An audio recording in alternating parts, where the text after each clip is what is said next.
there is a lot of water in our atmosphere.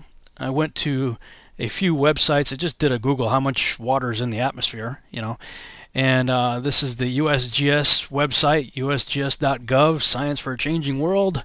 The USGS Water Science School talks about there is always water in the atmosphere. Clouds are, of course, the most visible manifestation of atmospheric water, but even clean air contains water, water in particles that are too small to be seen. One estimate of the volume of water in the atmosphere at any one time is about 3,100 cubic miles, or 12,900 cubic kilometers. And it goes on to say that if all the water that's in the atmosphere were to rain down at once, it would cover the globe to a depth of about 1 inch. And this is confirmed on a number of websites, but I'll just show you one more just for the sake of argument here. This is the Y Files, the science behind the news. They have an article, How Much Water is in the Atmosphere? It says, at any moment, the atmosphere contains an astounding 37.5 million billion gallons of water in the invisible vapor phase. This is enough water to cover the entire Earth, land and ocean, with 1 inch of rain. And of course goes on to talk about that as well. So, yeah, there's a lot of water in the atmosphere. I think we all kind of just know that, but I don't think we've ever really thought about what that means. And so I'm thinking if the atmosphere, especially over water, is made up of zillions and zillions of tiny convex drops of water, then collectively perhaps they all combine to make one big convex lens, in which case it would act like a magnifying glass. Okay, so with that in mind, let's look up some websites dealing with the refraction of light. You might see a graphic, something like this, showing light bending downward.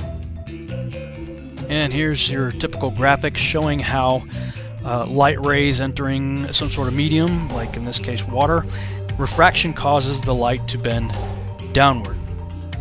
Now we've all seen pictures of, a pencil or something in a glass of water, and how not only does refraction bend the image downward, it also magnifies it. I'm going to say that again. Water causes refraction, bending the image downward, and magnifies it. So this is important now. So now back to another clip from that previous video. The science is the same of that of a lens. Here's a simple example. So if you're looking at Chicago here, now you can just see the top of the Sears Tower, and if our simulated temperature inversion moves into place, hopefully now you can see pretty much all of Chicago, see all the lower buildings, including what's at ground level. So the atmosphere really is acting like a lens. Yes.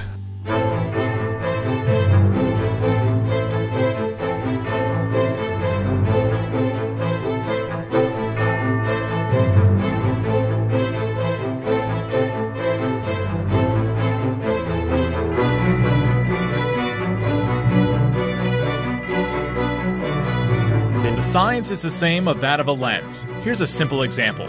The atmosphere really is acting like a lens. Yes.